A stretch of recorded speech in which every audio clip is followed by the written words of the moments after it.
What's good, people? Welcome to the SBP. Another beautiful Sunday morning. As always, I'm your boy Prime Source. What's good, bro? What's going on, man? How you feeling this Sunday morning? Feel pretty good, man. Feel really good, man. Up and at 'em this morning. Um, Sun is shining. Not that I'm worried about it, because I think a trip to the car, maybe get some water out of the trunk, might be the closest I'm gonna get to going anyway today, right? Oh yeah, is it hot? Yeah, I was thinking now we had a really nice day yesterday. I was Yeah, it like, was dope man, yesterday. I said, man, if Sunday is like, today, this is what I was saying yesterday. I'm gonna have to find somewhere to go step out for a second. Yeah. But it's a little bit warmer today, and I was looking at the news this morning. It's not terrible, but when they were talking about the heat index could get up there a little bit, just a little bit, I was just like, nah, that's all right. I got plenty of stuff I need to watch on TV. We went to this dry spell, and well, for the things I like to watch, I felt like Hmm. there was a dry spell and things that I really wanted to see. But all of a sudden, just in the past week or two, there's been a ton of things that pop up in the movies that just hit streaming that I didn't see at the movie theater. A couple of TV shows that came back, and there's a couple more coming. I'm like, you know what? Yeah, I'm staying. I'm staying in the crib. Okay. Yeah, I actually have to go out today. Actually, I was outside yesterday a little bit. I When I got home, I felt like I had been out doing stuff for real, for real. I wasn't doing anything like crazy yesterday, but I was tired, like I had been doing something. I just went. We went to lunch. The wife and I went to lunch. We went over to Carlos. Carlos, it's a Mexican joint. But the ask you, was it Mexican, Italian? Yeah, What's, you know? off of 23rd. No, it's named after Frida Kahlo, the artist, the Okay. Mexican artist. But that joint's dope. Love going there. And then we were on our way back home, and I realized because my uncle who lives in the country, like my mom's family is from the country, like South Boston direction, but country Okay. or yeah, South Boston direction, but off to the side. But he is in the hospital. He had surgery. He was at MCV. I saw him a couple weeks ago before the surgery, and then I realized where I was. I looked up. I was like, "Yo, because we had no intention of going downtown, so we Word. just ended up that direction." And I was getting ready to get on the highway. I was like, "Yo, the hospital right there." I'm saying, "Let me go holler at him real quick." He ended up having two surgeries. Salute, Oh, Uncle Junior. yes, salute, no doubt. Um, yeah, but he was on the man. When saw him, he was glad to see me. When you have family that's out of town, even though they're not super far, Yeah, like I haven't seen him within like 3 weeks ever in life. I don't think I've never seen him twice within a short period of time like that. right. So, it was a surprise. He was emotional and all that. And it was a lot. Plus, he'd been through a lot at this point. So, salute to him. I hope he Salute. heals up and, full recovery and all that. Shout out to his wife and the kids, the grandkids, and all that. Nice. Shout out to him, man. Yes, I got an eventful day, man. Yeah. Good morning. Look, I forgot I was talking about my whole day. I got caught up on that joint. Then get home and the wife wants to go get ice cream. So we back out. Like, no, I can't. I went to the barbershop. We switched, split up. I went to the barbershop, got home. Then she wanted to go get ice cream. We go get ice cream. Get back in time for to watch Kanan and then watch the WNBA All-Star game. Word up, word up. We gonna talk about that today. What up, Caesar? Caesar said, hope all goes well with him. Talk about your Thanks, folks Caesar. tonight. No doubt. Caesar, Appreciate what's it. good? What's good? It's all good, man. So everything else been going good, man. Your morning, everything tight? You good? Bro. One stop. I got another story. Got another story. Go ahead. I ain't gonna tell you the whole story because I'm doing a video. I'm making a video. My man, shout out to my man. I'm gonna tell y'all who it is, but I'm not in the video. I'm not gonna say who it is. It was Okay. Solomon. It was Solar. My Word. man Solomon. Word. Salute. He's in the group. This man messaged me this morning talking about, hey yo, they biting your style. That's serious business right there. He sent me a screenshot, a message, and a video. it's a person that's famous, Oh, okay. Oh, okay. and it's not really a thing, but it looks like it is. But I know it's not because I'm like, why would this be a thing? I do some research and figure out it's not really a thing. But this went on for 45 minutes. This was a whole you gotta no, they can't be. Shout out to my man Solomon for caring. He care about me. Like, you know what I'm Yeah. saying? He like, nah, this can't go like this. So shout out to my man for caring, but nah, it was nothing. But it was almost something. Then I would look real crazy making something out of nothing. It'll be funny. It's funny though. It's funny overall. I almost went down. They tried to Folks, set me up. I don't understand when somebody said they biting your style. Y'all understand how serious it was back in the day. You know what I'm saying? They don't understand at this point. Like, cause everybody bite everything at this point. Like, For sure. everything people do is what somebody else is doing at the same time, or sound like somebody else. It was a thing. You can't be biting people's style. That's real life. No biting allowed. Eventful weekend for my dog. Eventful Yeah, weekend. I man. ain't had much going on, and other than watching TV and watching basketball. And we got a crazy event packed show today. We going heavy. Oh We yeah, going true that. heavy. We got WNBA, of course. That's first and forefront. We're kicking off with that. But we're going heavy into the entertainment too. So we got the Shy, which just ended. Mm-hmm. We just ended off. We're gonna go into the Shy, and we're gonna end it off, of course, talking on we're gonna do a run with De La Soul. And there might Yeah, be some other stuff sprinkled in there as we get into TV. I got a couple of quick suggestion maybe for somebody to watch, and you some know, and some frosted flakes.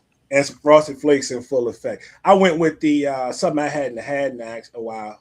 I went back on the oatmeal tip, but I went back to the strawberries and cream joint. So I don't Mm. even really mess with the strawberries and cream. I hadn't had it in years, and Publix was running that buy one get one joint. I said, let me get a pack of that joint to see how I feel. Take it Let back. me We get, taking it back.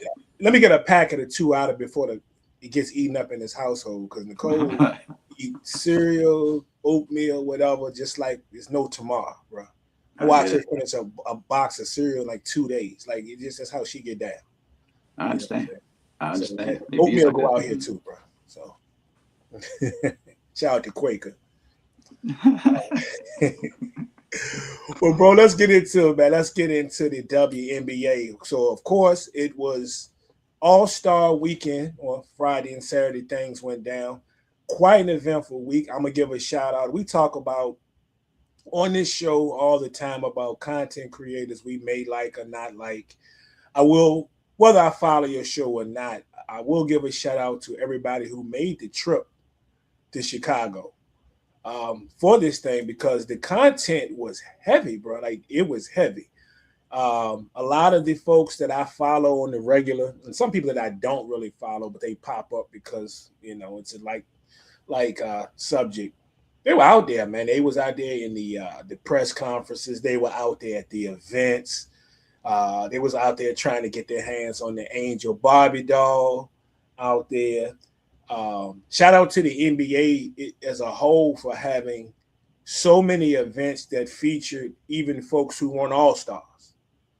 That's what I love the most about. There was folks that weren't even all stars that were out there doing events, speaking to people, signing autographs, sitting on panels. I thought the whole thing was dope, man. Uh, I might have to try to get back out, try to get out to one of those joints before it's all over with. I think I may enjoy the build up, just as much of that more than watching the actual game, man. So Absolutely. shout out to him, man. Shout out to him. Yeah, man. It was a ball. Stuff was going on since Thursday. Since Mm-hmm. Thursday, I like saw stuff as early as Thursday. they was hype. They was at the Obama Center, Word. and Obama pulled up. That was crazy. It was hype. The fact that he knew so many people was dope.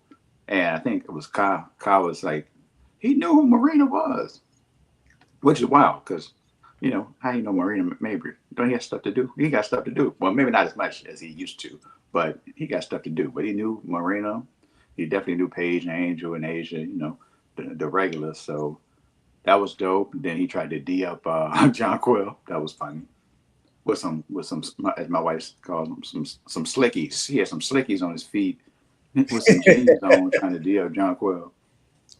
But yeah, it looked like they had a good time.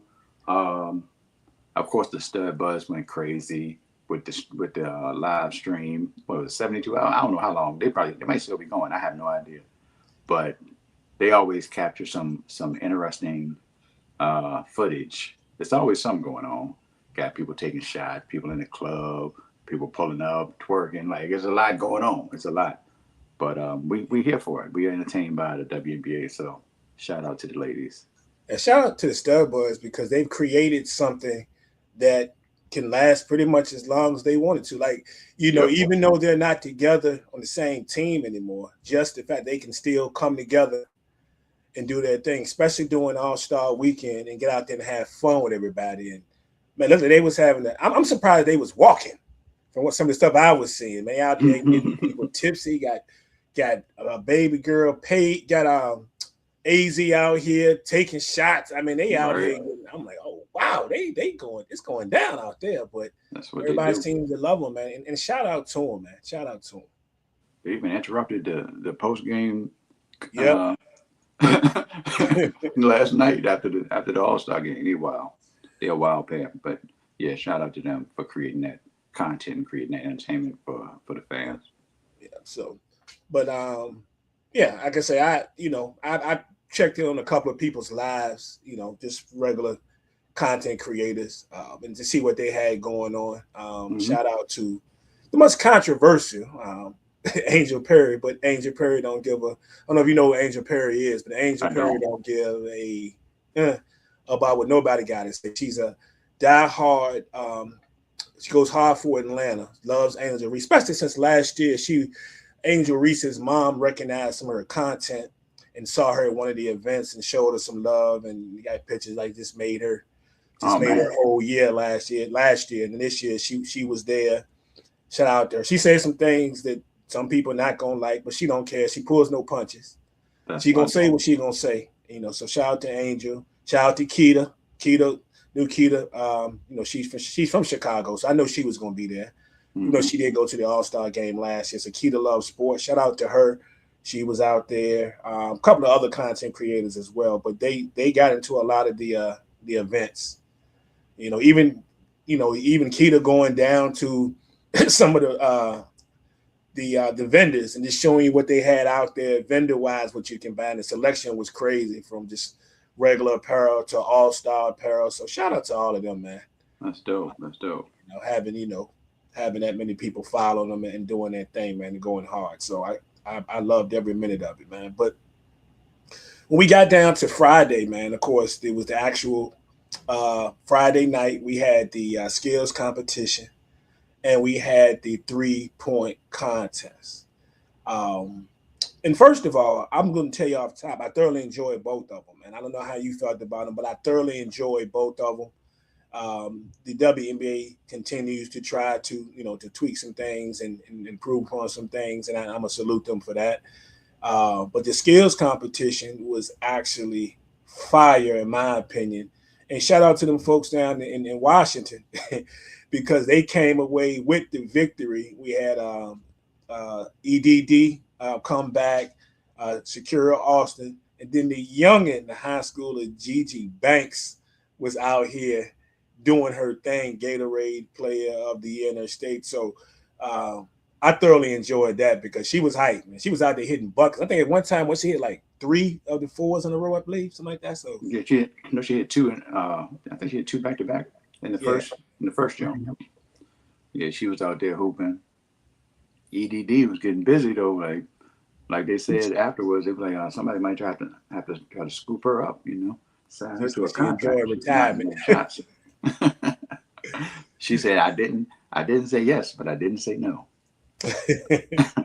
She said she's enjoying the retirement, and it's crazy. It's like she talking about she hadn't picked up a basketball in a little bit. Now 3 years, I think she said.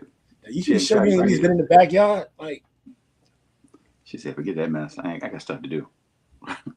Yeah, man, they were dope though. They were out here laying it down, man. Imagine being somebody like any of those high schoolers that were involved. Imagine being somebody like Gigi Banks that just to have that type of weekend, at an all-star event. Like that's something you're gonna never forget. No matter what happens with the rest of your career, college, whatever, you're never gonna forget something like this. Right. And And it's on tape. and it's on tape, and you won. You won. I don't know what was the young lady's name that was on the. I can't think of Lauren Jackson and Flau'jae. Oh, she went Flau'jae. I can't think of her name, but she was on Team Seattle. Yeah. Yeah, I'm gonna say it. I'm gonna say it. I wasn't loving the we're gonna old head. I ain't love the old head comment. She could have kept that to herself. Only for Holly to double down on it because Lauren said her knees were bothering her. Why are we doing this? Why are we doing this? But anyway, obviously that's not a big deal. But it was a good time all the way around. Love seeing the players. Saw Tweety out there joining, We didn't know that. Man, it was a good time. It was a good time. I'd like to see even like maybe two more teams in that particular contest. Yeah. As they continue to tweak this thing and making it, more enjoyable for us fans, man, that would probably be the next thing. Get another team or two in there. The young lady you were talking about is Tatiana Griffin. She's a Nike EYBL high school prospect. So that's all right. So, but I feel you on that. Not the old head. Hit us with the old head. I was like, "You're too young to be this comfortable. Don't be. We get it. Calm down. Relax. Take a deep breath. It's all right." Yeah, man. So I thought that whole thing was dope, man. Look, the one thing I was tripping off of, and everybody caught it. Your girl, your Holly on the low kind of threw Spoon under the bus. I'm like, what? Holly, you know I love you, but come on, shorty. Right, exactly. Yeah, Holly, respect, but come on now, you can't like. I think sometimes people get so comfortable with people, and plus she like to just go off the cuff anyway. I think you would have thought a couple of years ago she would have learned though to relax on that because she ran herself up a couple times. So I think the thing with Holly is I think that she just gets so emotional and sometimes just overwhelming. And I salute her though. I mean, because she obviously has so much love for this game. As you saw even last night, just speaking, not on just being able to be a part of the WNBA experience, but also speaking on the legend. She got emotional several times during last night. Yeah. Broadcast. So I think sometimes the emotion kind of gets the best of her, and she might try to speed through things a little bit, and maybe some things just kind of slip out. Plus, I don't give Holly too hard a time. Holly had fight cancer. She was out this young ball for a minute. Yeah. She was out this young ball, so she always have she always gets a little extra leeway on my side. Yeah, me too. So, yeah, but I thoroughly enjoyed that skills competition. And then of course, the big one, of course, was the 3-point competition, man. How great was that? How great was this 3-point competition? And the way it ended up, of course, with AZ come out here and taking it home, especially after that first rack that Bridget Carlton had. Good gracious, man. She was out there. I ain't gonna lie. When I saw Bridget Carlton come out there smoking with that, what she had, 27? 29, I think. Was it 29 the first one? I think so. It might have been 29. You know the song that instantly popped in my head without, I wouldn't even think, it just hit me? What was that? I lied to you not. I was just thinking about, we were talking about EPMD, and the first line that popped in my head was putting heads to bed straight out the box. And I was like, that's crazy. Like immediately when she started shooting, I'm like, yeah, this joint might be over already. I mean, because she looked like somebody that she's shooting so well and so confidently that it's just gonna carry over into the next round. But AZ was just like, just hold on. You just hold on and watch Yeah. me work. AZ was like, let me get this 24 in the first round. And I kept waiting for somebody to get close to 24. They really didn't get close to 24 in the first round. We had Salon had 19 Yeah, with the it closest. wasn't close. So the top two were the top two from early on, and they held on to make it to the finals. And then AZ came out and was like, matter of fact, in the pre championship round interview, Holly, Holly being Holly, she asked him for like, what's your strategy? And AZ said, make all my shots. Like, what are we doing? What are we doing? Then she went out there down and cooked to the tune of 30 of them things. Whew. It did hurt. Things. She was bombing them, man. Hit her first 6 and 8 of her last 10. Mm. And you always talk about ice water in the veins. She just looked like, yeah. She said, this is what I do. This Man. is what I do. And she said, Steph, she been asking for that rematch since she was in high school. Steph, you got to get to it, man. Look, y'all gonna make this thing. Y'all got to go on. Y'all got to make some kind of way. Y'all got to figure this thing out next go round. She wanted to do it. Yep. Even Sabrina. Did you hear the comments about Sabrina said she wasn't asked? Yeah, I saw Sabrina. Like, Sabrina said lie, like when they said that. Who was it? Sabrina, Kayla McBride, and who was the other person? It was Sabrina, Kayla McBride, and it was and Caitlin Clark. Yeah. It said the league said, or there was a statement saying that they all declined the invitation to the 3-point contest. Sabrina said lies. she said them people lying. Hey, don't try to put that on my jacket. Y'all ain't asked me nothing. So. So now we know. I don't know if we're gonna have to wait a year to get it, but now we know. Fudd wants smoke with Steph, and you got to bring Sabrina back. We can't get Paige to do it because remember last year I was saying, man, what if we could get Caitlin, Steph, and Sabrina in the 3-point contest together? Mm-hmm. That'd be TV right there, man. Let me get Sabrina back in that joint. And but this was a great lineup though. This was a great line. Even without those three, it was a great lineup for the culture, for the cause, for the league.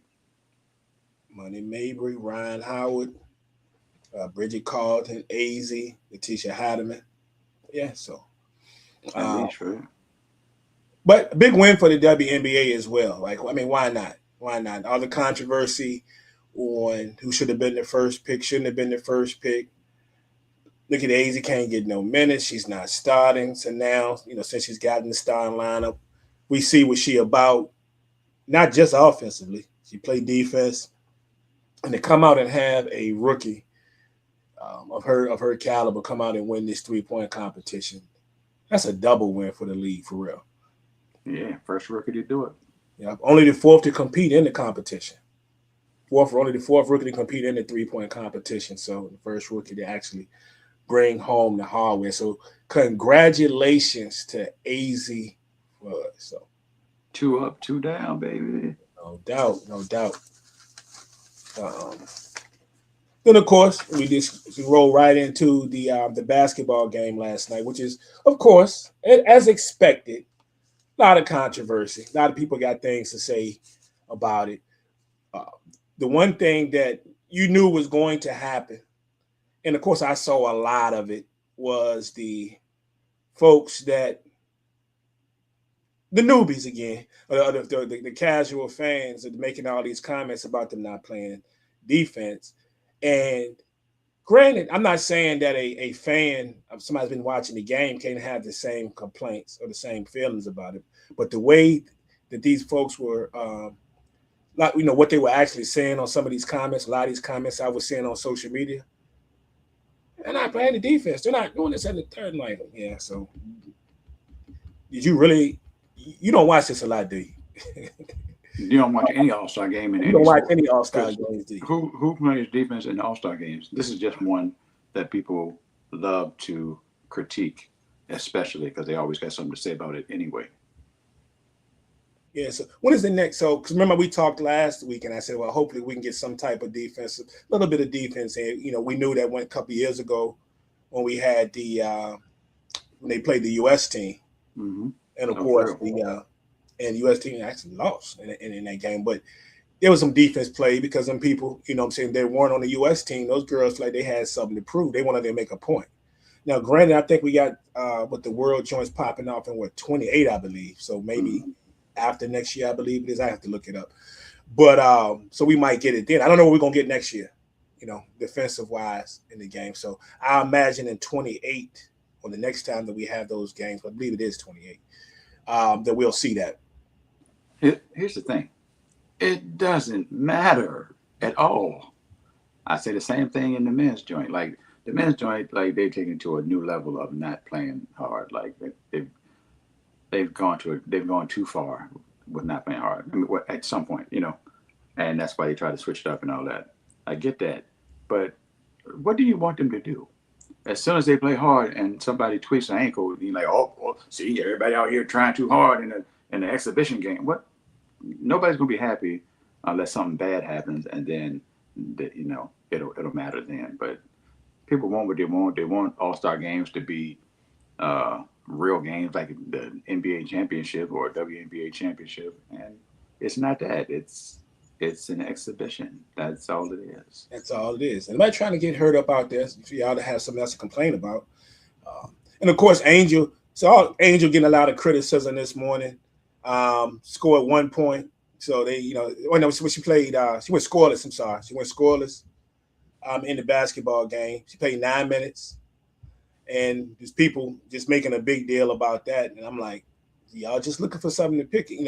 First of all, anybody that watches basketball knows that she was just hurt. Angel was just hurt, maybe a week ago, Mm-hmm. right? So she had already asked for less minutes. First of all, but the little time that she got, she ended up with the best plus minus. You know what I'm saying? I believe in the game. I know she did on her team. She's like plus 11. So she was out there getting assists. She getting like 5 boards. She did her thing in her little 9-10 minutes that she got, and she get off the court. All right. She had one little lazy joint when she went in there. Her and she got it blocked. Ain't her and Angel. Her and Asia had fun with it. Trips over her own feet, whatever. They fall, get up, they laugh and have a good time, and she gets off the court. To a lesser extent, there are some people that are pointing out Aaliyah Boston barely played, right? But of course, it's not Angel, so they're not gonna make as big a deal about it. But Aaliyah Boston also too asked for less minutes so she can continue to heal up and so she be ready for the game on Tuesday. I believe they play Seattle again. In Seattle, yeah. Yeah, so Yeah, but Angel had the most important assist of the night, I think. He yes, dropped you it see my down to Dominic Malonga, who threw you that see my joint girl. down. Throw You it see my down. girl.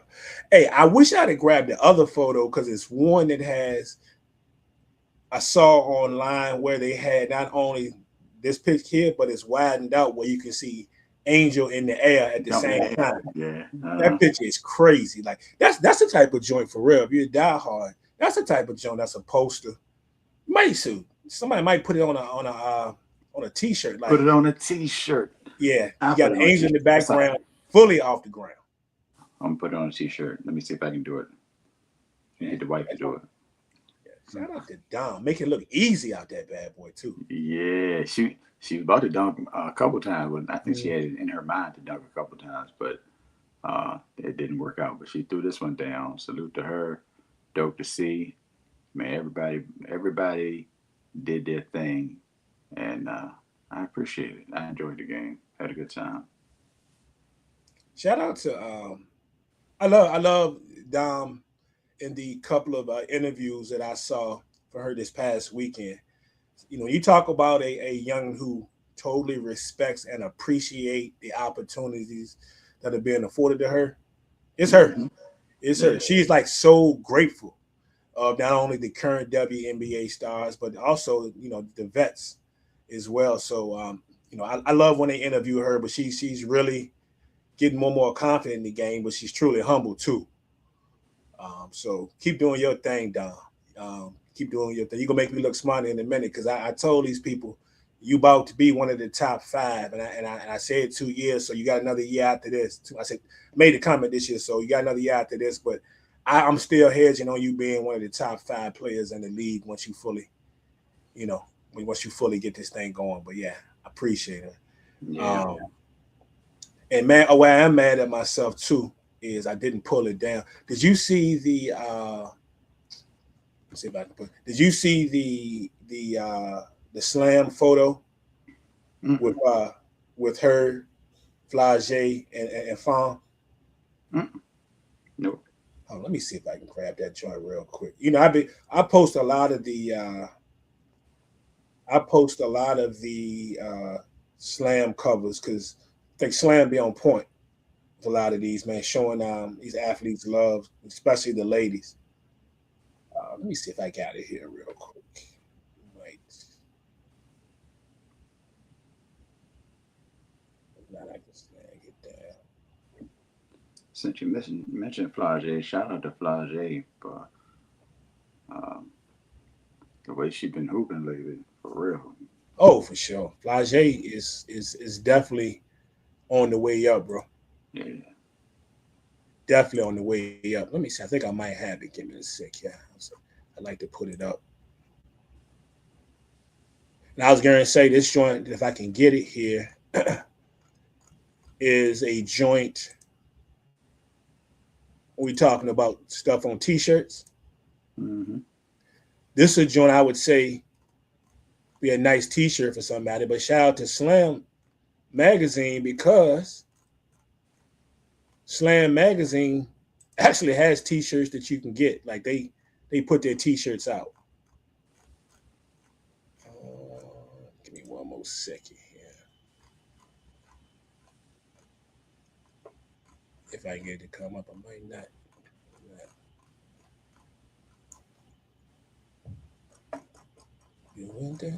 Let me see. I will say though, speaking of the storm, man, with a lot of these players were meeting up, getting off their perspective, they gotten off the planes, they were meeting up at these events, whatever. The Mm-hmm. interaction between a lot of them was great. The interaction between Fam and Dom was crazy because you would think they played for two different teams. They saw each other for the first when they first landed in Chicago. Oh yeah. Yeah, I saw that and I was like, wow, okay. Um, and Dom's comments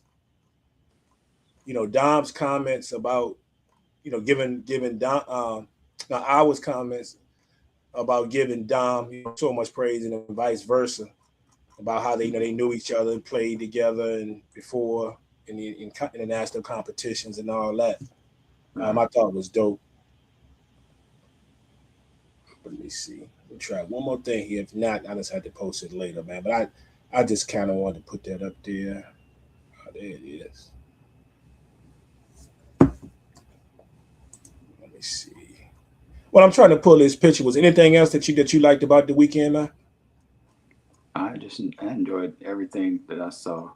I should have locked in on the stream. I did last year, the stub of the stream, but I didn't lock in on it this year at all. Um, but it was so much going on and a lot of good clips from conversations from uh, the Mabry mom talking about her son. Court asked her if she was going to take a shot, and she started talking about the mom started talking about the son wanted to challenge anybody to a 3-point contest.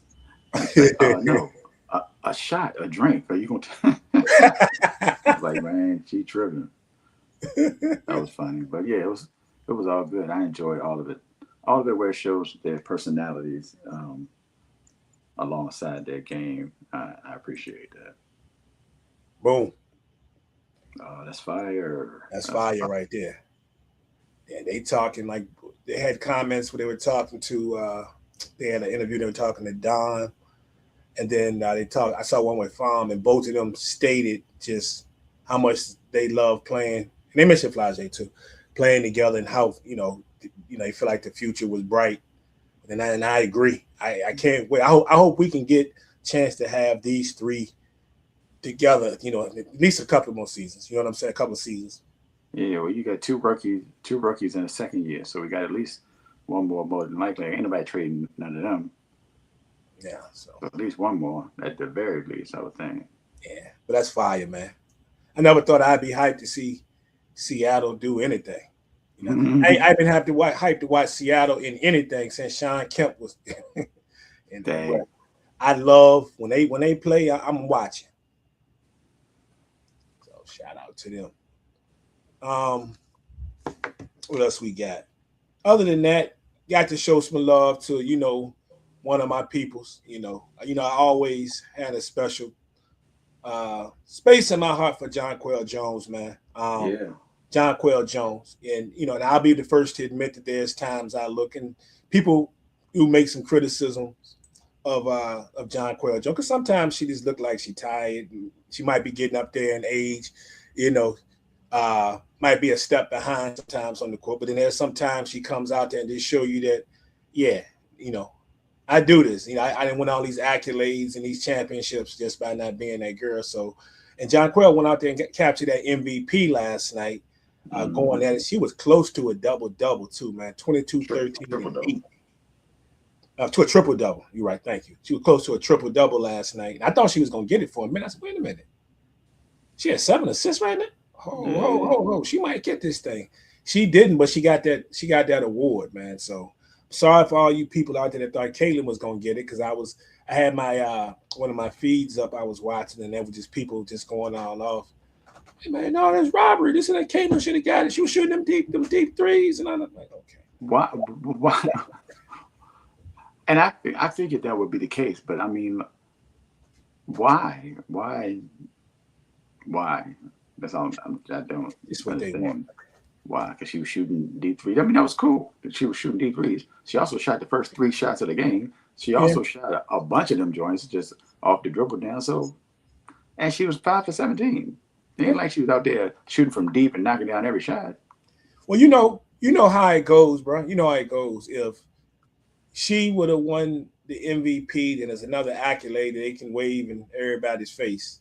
Mm-hmm. But now that she didn't win the MVP it's just the All-Star game. You know how this thing goes. Mm-hmm. Just gotta flip it. Nobody was playing defense anyway. Gotta flip it. I did appreciate the fact that she wanted everybody to pick it up and to play somewhat hard. So I appreciate that. Shout out to Caitlin, man. Look, I saw she gave. She said everybody was asking for her sneakers, and she only had a certain size, like 9s or something left. But she gave a pair to the Stud Buds, and they were dope. They were dope. They were much appreciative. You couldn't tell them nothing once they got them shoes. Yeah, and then Court hit the shot before halftime, and Caitlin was pointing to her shoes. Hey, how you think the people felt when I seeing Caitlin out there snapping pics with Obama? I think it's a bunch of confusion happening in people's souls right now. They like, man, she talked to Obama. He was complimentary of her, and he was like, it's just noise, and it was a lot. They don't know what to do with that. I think there's people actually. I hate to say the phrase on both sides, but I think there's people on both sides who are like, I ain't like that for whatever reason. I'm pretty sure.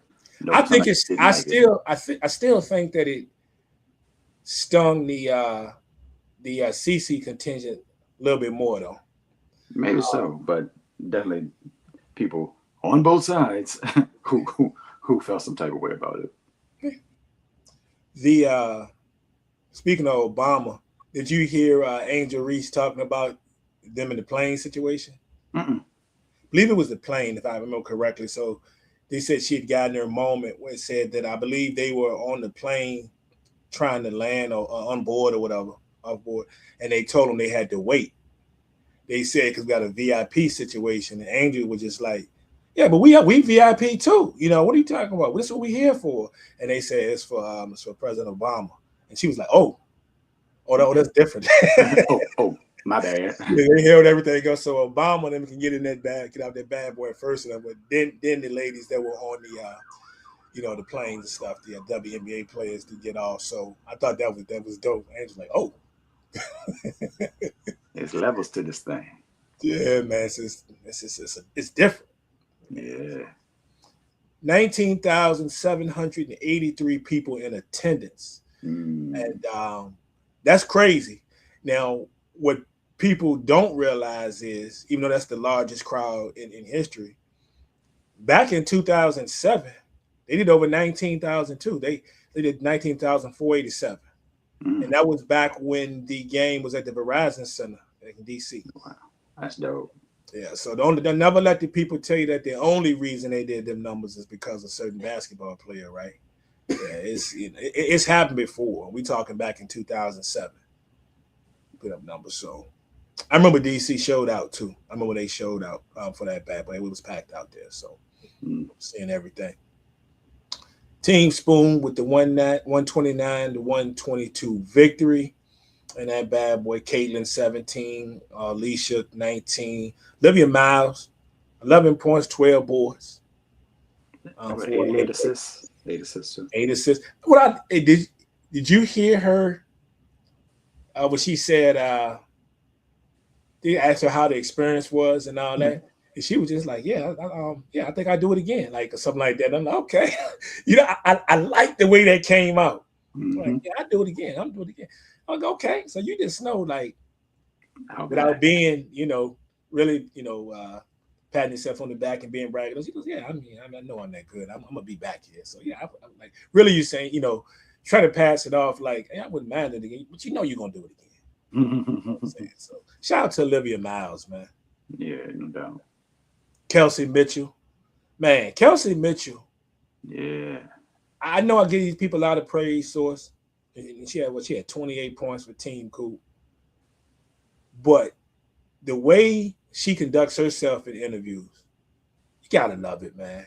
You gotta love it. She's as gentle as humble as they come to an extent. She knows that she's good. I'm sure a lot of the Indiana fans caught it. I guess they probably loved it because she mentions that she hopes that her and Aaliyah and Caitlin were there for a long time together. So Mm-hmm. that could put some end to the speculation that everybody else knows her business, that she don't like it there and all the racism, whatever, and then she's definitely gonna leave. But the way she speaks in these interviews, and as humble as she is, man, you gotta love it, man. Yeah. If she was gonna leave, she would have just left. Yeah, I just been outie. Yeah. But yeah, I actually I started to post something. I was like, where am I gonna post this? And I was like, I'm not gonna post it. I was be like, after her interview, I was like, I might love Kelsey Mitchell. I might, like, every time I Yes. hear her talk, I'm like, yo, because I know she's a mature, like, Yeah. she's been mature, and she is the one that had suffered through the lean years in Indiana alone, pretty much. So her being there, like, she's the one, and she's the leader, which everybody seems to know except for that certain fan group. But just hearing, about her life, like, she said stuff that I had no clue about. I was like, I like the way she talking. I was like, I like the way she talking. So shout out to Kelsey Mitchell. Plus, her name is Kelsey, so she already on my good side. Oh, for sure. And I got love for her even more too because the love she always brings up catch Tamika catches Mm-hmm. and how much Tamika catches means to her and as a personally and that's what she's meant to her development as well. So I'm always gonna show love um, to Kelsey Mitchell. Got to get some love too from one of the vets, man, future Hall of Famer, um, NECA. Mm. NECA came out this bad boy, gave you 11 points, but she became the All-Star Game's all-time leading scorer. You know Crazy. she got that away from Maya Moore. We know Maya would have stacked up more points if she stayed, but still, Of course. quite an accomplishment for NECA. You gotta love NECA, man. Yeah, that's dope. That's dope. To be the president of the Players Association, consummate president. Like, she always, I mean, I don't know what kind of terms they on, but she she always the president. She's been the president as far as I can remember. And she's still a great player. She still puts up the numbers. She's still a leader, and they respect her. They do respect her. I ain't like that she wasn't on the Olympic team. I ain't gonna lie, but Yeah. you know, it is what it is. She's probably the first person out, to be honest. But yeah, she's dope. Shout out to her, and she is appreciated. Yeah. And I always marvel at it, man. I brought this up several times, but the career that Necker's had, man, because if you remember back in their days when, when they were back in college, Mm-hmm. one might have thought that Shanae would have probably had a better career than Necker. Right, right. Shanae was the girl, was looked at more of the as a scorer than, on the scoring end. Then Necker, not that Necker couldn't do it, but when they first got there, when they first came in, Mm-hmm. Shanae was the girl, like was the one. Mm-hmm. But due to situations, injuries, things like that, her career never fully went the way that a lot of us thought that it was going to go. But she's doing great at what she's doing on that microphone, and I love what she's doing. But Necker, future Hall of Famer, bro. No doubt. And Dom, we mentioned Dom, youngest player to record a double in the All-Star game. So got to show love where love is due. I will say this, man, before I wrap up, what I have is I meant to show this earlier when we were talking about John Quill bringing home that trophy. Somebody had posted this, how times have changed. Look at the trophy. Yeah. From just like, I think maybe that one with Kiss might have been like 4 years ago, I believe. It wasn't even that long ago. Yeah, to now. Look at the difference in that trophy. That's like almost like a mini wedding cake now. Like, John Quill was like, yeah, times have changed, man. Times have changed, man. But all in all, that's all I got as far as the WNBA. To be honest with you, man. Of course, they booed Kathy Engelbert. We knew that was coming. We knew that was coming. Do you think with Kathy? Do you think she will make it around long enough that we could get a Goodell? Because you remember, man. Remember when people couldn't stand Roger Goodell, like everything, this social, the social aspect and suspending players and and this amount of games, and they get on ESPN and tell you that the likelihood is that Zeke is going to be suspended for 2 games. And then he come and drop the hammer, Zeke suspended for 4. It's just now he might catch a boo here and there, a little bit of a boo during the draft here and there. But people don't talk about not liking Goodell no more. It's just like an afterthought, like talking for the most part. But Kat, it's just different. You think we're gonna ever get to that point? Or you think she just up out of there? Maybe, probably even this year. I thought she was going to be gone before the season started, but we're here. So she make it to the end of this season, and yeah, it's probably she can move on. I'm good with her moving on, and that's all the fans apparently, and I know the players are. Indeed.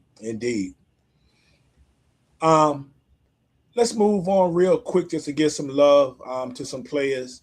Just before this past week, just before the All-Star break, and I'll run them down. We had the Aces defeat the Temple 109-83. Of course, Asia does Asia. 26 points, but also gives some love to my girl. I call her Izzy Boo. Izzy Harrison, 26 herself. So she got busy in that one. Yeah. She got busy. Down. I mean, they lost by 20 plus. But yeah. Izzy been looking good though. Izzy been looking good out there on the court since she's been back from injury. I know she don't get a lot of love from some people what she did to Angel, but if you actually look at her production on the court, actually, Izzy been balling. Yeah, having probably one of her better seasons, if not her best season she's been in the league. For sure. Going to a team like the Tempo affords you those opportunities. So. Yep, you see what it's done for Marina. So. Yep. Liberty in Dallas. Liberty 99-98 over Dallas. your girl Stewie. 33 points in that one. Stewie continues to be that girl. And of course, Enrique came out with probably her best game of the year with 29, trying to That keep them in. And that was a game. That was a game with no Page. that was a game with no Page. That was Monday night. Yep. Yeah. Funny enough, they played they played Sunday as well, Mm-hmm. and Jada was at that joint. Yep. Yeah. So she enjoyed that. Had a good time. I'm glad she got to see Paige again. We saw Paige earlier this season, but yeah, Dallas tricked that game up actually. Even Yes, though they did. they tricked up the without Paige joint because they were up by like 7, 7. It was or like, yeah. something like that, with maybe 2 minutes left. It wasn't much time left. I'm like, y'all straight. Maybe it was 3 minutes, but they straight tricked that joint. They straight tricked that joint up. And even if you look at the controversial foul, Yeah. controversial free throws, all that, you still allowed that thing to happen, and it should have been a dub for real. Should have been a dub. So, but they're doing well. Obviously, they're playing very well, and above a lot of people's expectations. A little bit above mine, but I had them. I had them at what, 6. I had them at 6, I believe.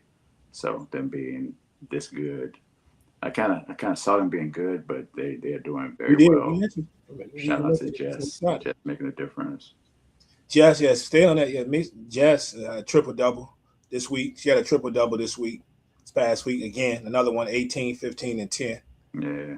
So when they played it was against Portland, it was fire, and they had on the one now. I think it was 101-97. We had the Lynx beat the Storm. Storm was very competitive in this one. It was 105-102. Olivia Miles went for 32, but Flau'jae, we gave her love earlier. Flau'jae had 26 in that one. That was the Love that. first game back. No. What score? That's not the first game back for Fee. Fee. It was 105, 102. Now Fee came back against Seattle. See, did you say the Storm? Yeah, I did say the Storm. So yep, it is same game. Okay. Yeah, shout out to Fee. Fee came out there joint. She was 1 for 7 out the gate. 1 for 7. Then she just started smoking everything. Nah, didn't they play twice last week? I did that. It must have been twice because that game was yeah. It was twice last week. Yep. Yeah, they won by like 7. That was the last game. Mm-hmm. That was what, Wednesday? Yeah, I think that was Wednesday because it was maybe like 3 o'clock. Yeah, Fee's return. Fee went 24-10 in that game because that was because Dom had went 21-9. She had the 4 blocks. In the game, and Fee's return. So yeah, it's 2 different games. Gotcha. Yeah, that was a good game as well. And man, Minnesota about to. About it. It's not like Fee is going to be a problem on either end. Just getting back into the flow. The thing is that Tosh wasn't there last year. Olivia wasn't there last year. You know, so you kind of you still got to mix and match. You still got to find that flow, but it's not going to take long for this particular group. And everybody can get what they need to get. Buckets. You got Mac, and you got Tosh, and you got Fee on the defensive end. Like, I don't know, man. Look like some problems. Definitely problems. I know you're not a big superhero movie person, but there's a point in one of the Avengers movies with the boy Mark Ruffalo comes out and he tells the bad guys that you guys are so screwed. That's the message to the WNBA right now with Fee coming back. Like all those problems now, like the rest of you guys y'all might be screwed. Because this is about to be crazy. And the way Kayla looking out there. Whew, whew. Yeah. It'll be very interesting come playoff time, man. For sure. What else do we have? Shout out to Sydney Taylor. Liberty beat the Sky 95-94 in a game that Sky should have won. When I'm watching, and Sky had every opportunity to win down, but Sydney Taylor went on for 31. And Yeah, we've given Sydney her props, dog, all year. But you think about Sydney Taylor, technically a rookie. I mean, she did when she came out. She did have to take the overseas route for a minute, because she went undrafted, but she's technically a rookie. But man, for a team that hadn't had much light, and you come into this league, averaging about 14 a game, but having several money games, got to show her some love. But she was shining even in the loss, man. agreed, agreed. Shout out to Sydney Taylor. She got busy. She's been getting busy for a few weeks now.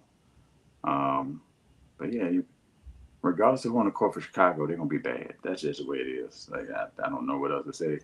Yeah. They're gonna trick it up. They're gonna, they expectations were raised when we saw how many people they scooped up. It was just like, even though Chicago's a trash organization, they did pretty good. Like they got some decent pieces to put together. But then you lose Rakia, we ain't seen Dejanay, Sky Diggs on the bench. You throw Vandersloot back in that joint. She making whatever comments she making. Your girl Cardoso is there sometimes. Sometimes you're not there. And Carlos, I'd be rooting for you too, but I just got to keep it real. I'd be rooting for you. Yeah, she be out there doing whatever. Um, yeah, they're bad. They're just bad. They you think that Sky getting moved? Oh, before the break, I mean before Yeah, the end of the season, I'm it's trying to figure out. hard to move that money, ain't it? It's probably Huh? hard to move that money. That's what I haven't figured out yet. When I was thinking about that, I saw somebody make a comment, one of the groups, maybe about a week or so ago, and I said, well, the money gonna probably have to work. Maybe I need to try to sit down and try to figure out what can be done. But I'm not a capologist either. I don't know, but I Yeah, can if I do some work, I can probably figure out some stuff. But it's easy looking at what situation might fit her best, but what that cap looking like, what that money looking like. So and who wants to necessarily bring in a headstrong player if you're already good? Like who can she help? Who can she help? Who's going to benefit from uh, that signing or that trade? I'm mm. trying to think of who she could help. Send her to Connecticut somewhere. Whew. I'm trying to think of somebody that's decent that she could benefit. She surely ain't going to Golden State. No, Can't go to LA. Ain't going back to Seattle. Ain't going to Dallas in any way, shape, or no, she form. ain't going to Dallas. Uh, Not Minnesota. Where's she gonna go? Mm. Send her to Nowhere. Indiana. Nope, that ain't happening either. She's from Indi- She from Imagine, Indiana. She can't go to Indiana. imagine that. That'd be Yeah, crazy. I don't know, dog. I don't know. Washington. I don't know, man. That's Washington, yo, that's a good call. That might be a probably problem the first still. team that popped in my head would be Washington. That probably that's that probably would not be a good thing based on everybody's young and You got the old. they're a pretty mature team to be young. Do you want? Is that what you want? Like I don't know if that's what you want, but I like what you're saying though. Like just as a skill from a skill and needing a Mhm. point, like they need a point guard. They do. Georgia Amore has let me down so crazy. Like I'm so disappointed in Georgia Amore. So disappointed in her play, I should say. Um, I don't know. I don't even know what to say because I thought she was gonna be one of them ones, and it just not has turned out to be that way. Liddy, What you doing, man? He says, finally got settled here in Houston. Can't wait to catch some Comets game next. That's what I'm talking about. That's what I'm talking about. Make sure you go, because that's gonna be fine. I know if I was anywhere near that, I would definitely go. I mean, early, like soon as they tip the thing off, because that marketing campaign then is gonna be crazy. so who will get the job? They're gonna have a new coach in Houston. It's gonna be Cheryl Swoops. I'm gonna tell you what would be funny, and not really funny if you think about it. But imagine if that was the job that Spoon would get, right? It'd be funny because you think about the history that Yeah, I'll say we, because that was my girl. The history of the early days of the WNBA and them out there preventing New York from getting title. Imagine if she was to go to be the end up being the coach down there in Houston. right. That would be wild. Right. So that would be crazy. Shout out to the WNBA too again for keeping those legends involved, man. Keeping her out there. She deserves another coaching job, and of course, man, I love me some Coop. I can listen to Coop talk, especially the NBA players. These Mm. conversations she be having about the old days, especially when she's talking, well, there's all the smoke. Any of those jokes, it's crazy because she got stories for days, bro. And she real with it. So I love Coop, man. I ain't have a lot of love for her back in '97. Started cooking every. '98, them things hurt a little bit, but yeah, no. I got mad love for Coop now, man. I do. Um, and I think that's let me see. I don't think I have anybody else. Oh well, you said the Mystics. Mystics beat the Aces. I can't skip over that. 199, and it looked like the Aces was gonna hand them something. And the Mystics stayed tough in that game too. They stayed tough in it and made a nice little run. Asia had 38, but Shakira Austin, once again, I talk about her. It seems like every week she put Yeah, in 25 and had a couple of decent, uh, defensive plays in that game too that held them down. So shout out to them, man. I saw a lot of. Well, I saw on in the groups, couple groups, where people were complaining like the Aces, blah blah blah.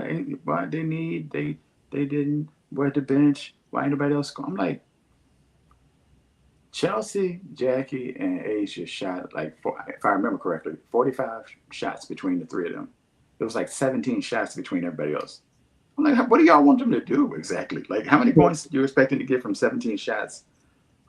If they don't never shoot the ball, if they don't never get the ball, if they don't never, get those opportunities, what do you expect? Like, not that they should lose with those three putting up that many points, but still, like, I'm not sure what people expect from other players when they don't have the opportunities. Not that they need the opportunities, because they got the three that should put up the numbers, but For sure. people just look for a reason to complain about a team. And the wildest part is people complain the most about the best teams. Like everybody lose sometimes, they're gonna lose. They're not gonna win every game. Not. I'm sorry to be the And one to to tell you, find everybody in Atlanta. dog. Every time I look, they ready. Let's go, God damn it, they gone yet. How they lose? I'm How like, they what lose? going on, bro? Calm down. Yeah, they still good. It's okay. It's all right. Then, but those are the They doing times that I good. back off. I'd be like, let me just not type nothing. Yeah, I didn't get off. When I started hearing them comments about Jordan Canada, bro, then people had me for real. Yo, I'm like, yeah, what are y'all talking I'm about? like, what do y'all want her to? She get all the steals. She distribute the rock. Yeah, What do you want her to do exactly? like, dude said he ain't gonna be happy till Ryan Howard gone. I'm like, we know Yeah, Ryan have her moments when she go ghost, but you acting like Ryan Howard like B team someone. Like, what are you talking about? she a all-star for a reason, right? Like these people, man. And it's crazy because the Atlanta, I told you I'm in just about everybody's group. Don't hardly say anything, but I didn't join almost every team's group except for Indiana, right? Mm-hmm. And there's some sensible. Seattle got some sensible people. Go, man, they going crazy in Golden State as they should. I know They they having a ball. they have a ball in that group, like all of the groups. I mean, but them people, some of them Atlanta folks, they just everything just do. They lose one guy. I told you that this and that. Like Jordan Canada, we can't win with Jordan Canada being the person if she's gonna shoot the ball. I'm like, Lee. I just these people wild, man. Um, I seen a dude say something they don't even know how Nas Hillman is even in the league. I know you ain't I'm like like, that. bruh. I know you ain't like And he claimed he been watching ball. I've been watching basketball for a whole time, and I understand about this and that and that. But now it's him, and like how? And I'm like, bruh, okay. Everybody ain't got to be the superstar, but not, like, everybody can't have to score 20 points a game. Everybody's not going to have, the great night every night, But I don't know, man. But I'm not, the Atlanta group is fun. I've seen worse things in other group, but they act like everything is doom and gloom. They sitting there pretty right now. Like so. Um, yeah, but shout out to the WNBA, man. Much love. Most teams got about 17 games left. We right in that, so we about to get down to the stretch. So sad about that part. Does tell me we ticking closer to football season. I believe in a week or two we'll have a preseason game. Crazy. But it ain't the same, bro. It ain't the same. It's crazy time, man. Crazy time. Crazy time. All right, so that's it for the WNBA. We'll be back on the games resume, I believe, back on Tuesday. So we'll be back on it before you know it. So appreciate everybody who's checking us out for some basketball. Yeah. But now, Source, let's get to some entertainment, man. You know what we do. We do entertainment too, not every week, but when we're not watching sports, we are avid watchers of television. Mm-hmm. And there's things that we both love. First of all, before I get into the we definitely gonna talk about the Shy. But I wanted to ask you, is there anything right now that you're watching? Have you taken on any new shows or anything? Bro, we watch so many shows, my wife and me. That's all we do at this point. Once we get settled and in the evening and end up falling asleep on, it's like 3 or 4 episodes of something. Just started the Tulsa King. Not really super enthused about that joint. I told you we watched Yellowstone not too long ago, and then we watched. Did you like Yellowstone? Yeah, Yellowstone. Remember a while back. I think you and it might have been last year. I mentioned it, and I was like, multiple people mentioned it. My father-in-law been on that joint since the beginning. He's like Yellowstone. But you haven't started the Dozens anything yet, right? Yeah. That's what I was about to say. We watched Yellowstone, then we watched. No, I think we watched Marshall's first. We watched Marshall's first, then we watched Yellowstone, or started Yellowstone, and then the Dutton was in there somewhere. So we watched all 3 of those. We even started like 1923 or whatever. I don't know what year it was. One of them years that they have a throwback joint of the the same family. Watched a couple episodes of that. I'm not sure if we're gonna rock with that or not, but whatever I'm watching, don't none of it matter. Like, don't none of it matter come next Sunday, next Saturday, next Sunday. Once Linus back, I don't care what nobody doing. I'm gonna just watch Linus every night until the next episode come on. And then I'm gonna watch it. Watch that joint regularly, for real. I need the whole season. I need it to be the whole season drop at once. Obviously that's not gonna happen. But yeah, that's what I'm looking forward to. Linus is on deck, and we need that. Yeah, I think what I'm looking forward to is the what's the new 50 joint Fight Line. It's coming out. I didn't realize it was coming out this soon. It's literally coming out next week. Oh, for real? Yeah, it's coming out. I think it's this coming weekend actually, like 31st. So like Friday. So 50 not letting us rest because I was like, you know what? I might be able to just go on until I figure out when Power Origins coming. I can just go on, maybe save this little $10 a month, and then I jump back on it. But the Fightland joint, I think it's called Fightland, whatever the 50 joint with the boxing and the crime joint. It looks interesting, bro. It got to have some. I was like, I know that 50 is not going just straight boxing. I mean, he could. I mean, he's gonna keep it interesting. But then when they say it's a crime drama, I said, "Yep, well, there we go." Looks interesting, man. So that comes on Stars, I believe, on Friday. And so I'm looking forward to that. Watching Kanan, of course. Watching. But 2 more episodes. That joint about to be over. That joint about to be crazy. Watching House of Dragons, of course, which is unbelievably. I thought it would die by now. already better than the second season. So sorry, the House of Dragons. The only other thing that I've taken on lately, um, oh yeah. Have you seen Landman?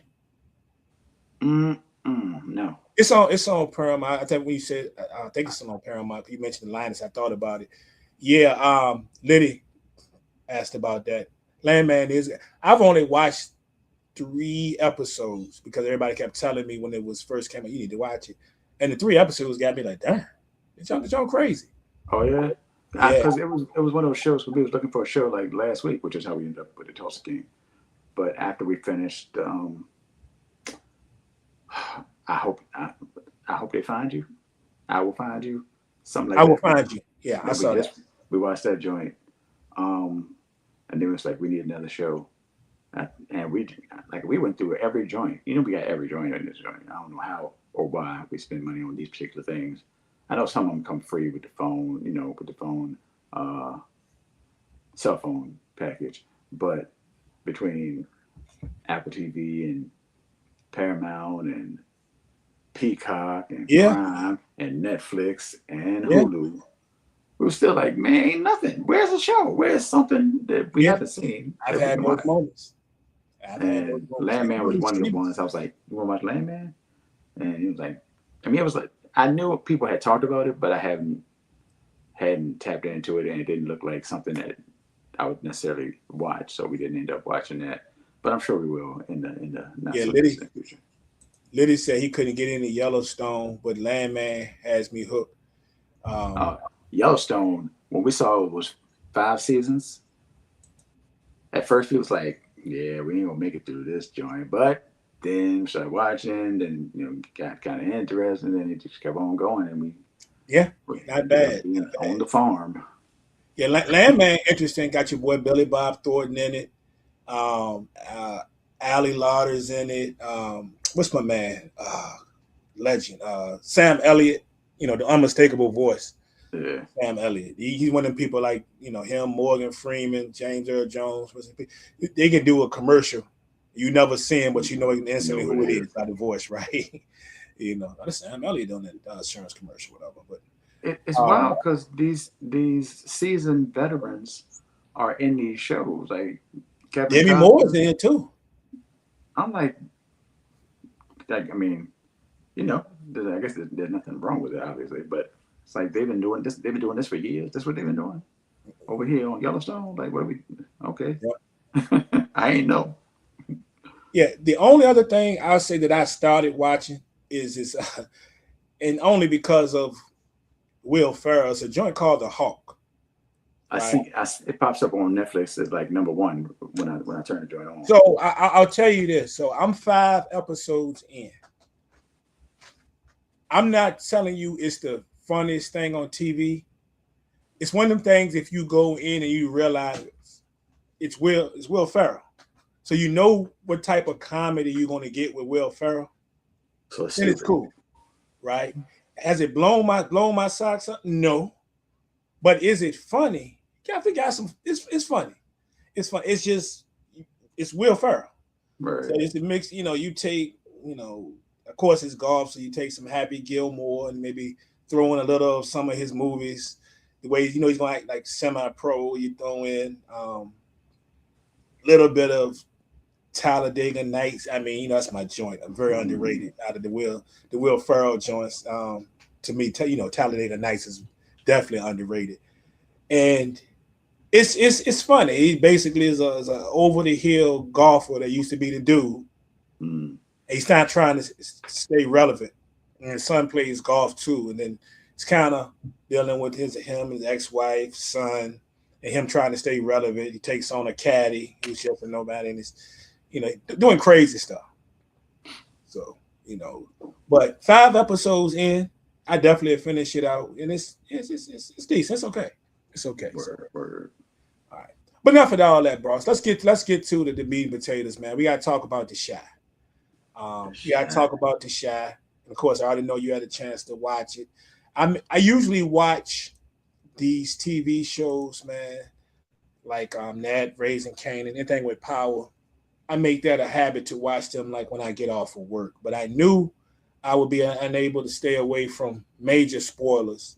Mm-hmm. So I made it a point Friday morning before I went to work to go ahead and watch. Well, actually, I started it here at home, and then we had to leave and get out of the house a little early.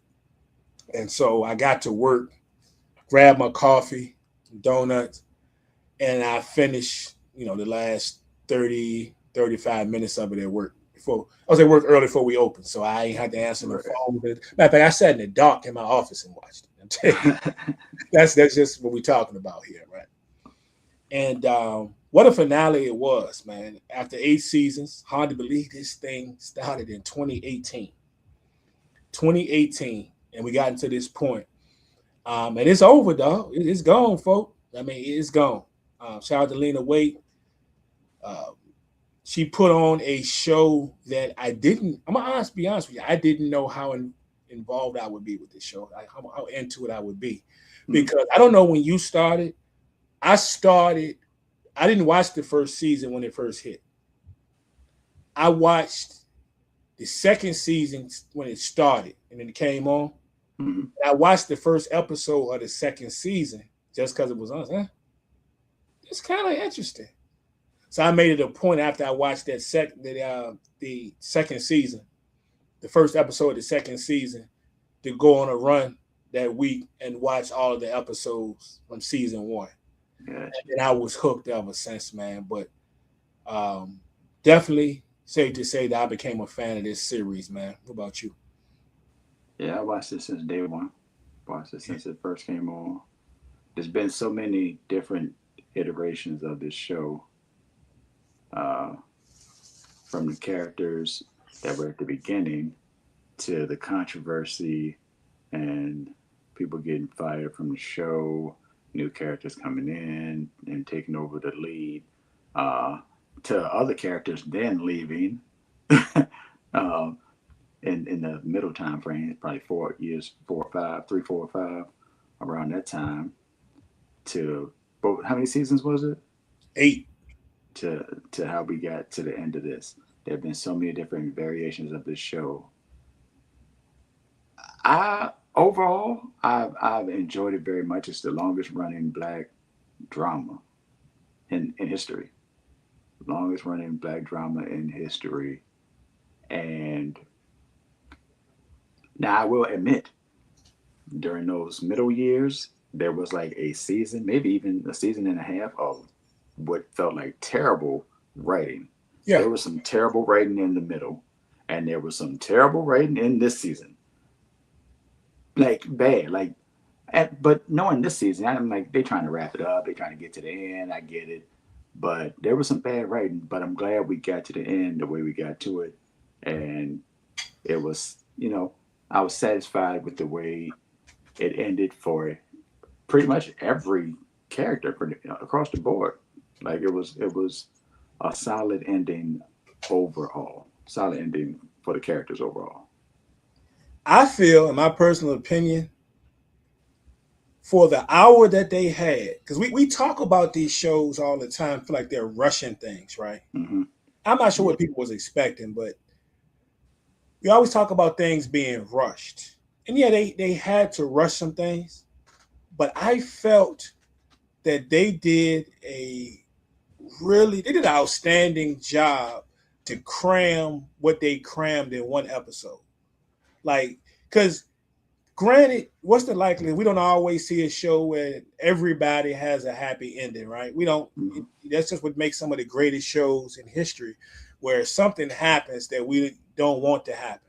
Yeah. Right.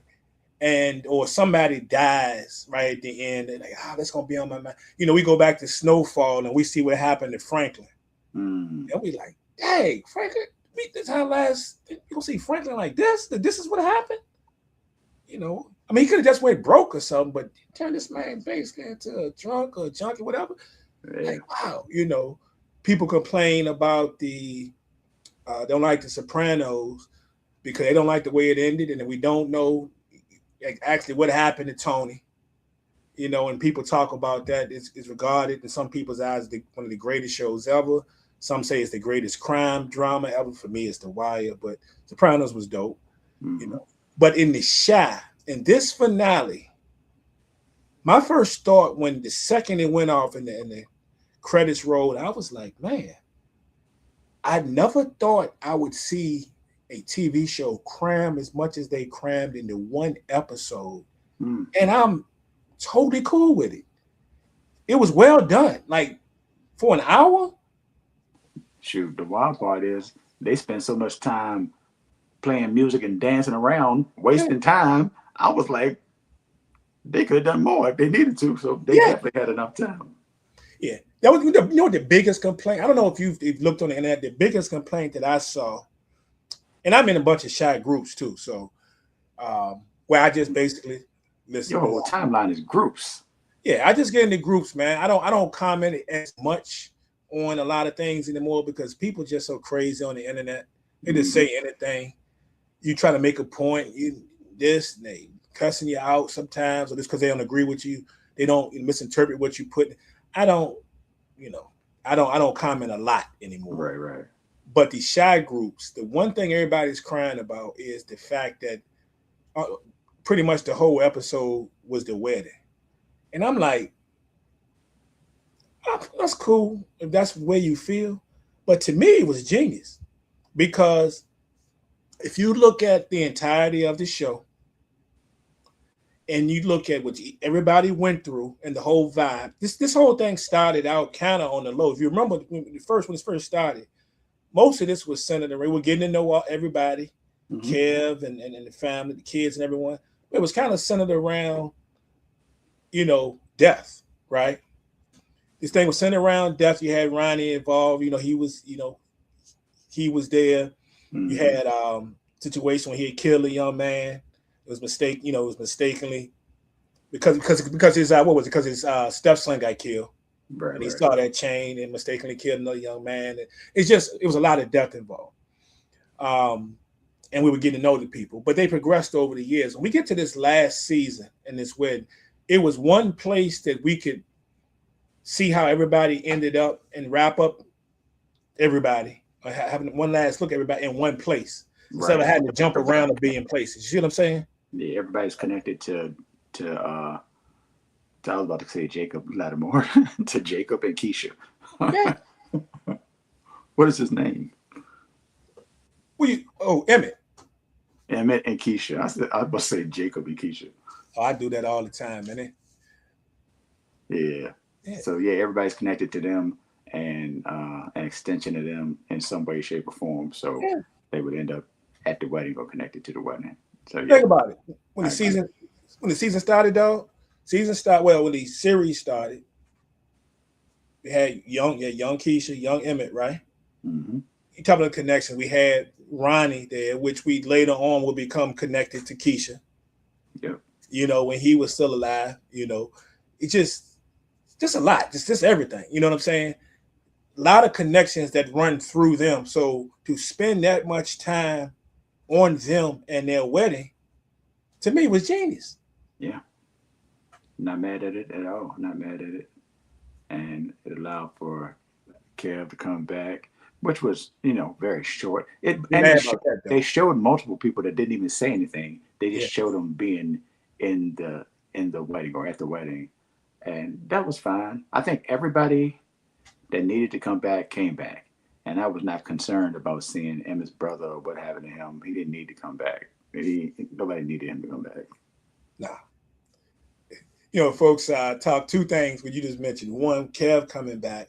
So there's a complaint that they didn't give Kev but 5 words to say or 6 words to say. And I'm like, yeah, I get it. He's not on the show no more, bro. He's not on the show. So if you really sit back and think about it, the way he left and when he left and he wanted to pursue his dreams and where he went, the whole 9 yards, I don't feel like anything definitely had to be said. I don't feel like we had to have that moment where we hearing him have a conversation with, Papa and Jake. I don't think we had to have it. Would have been nice, sure.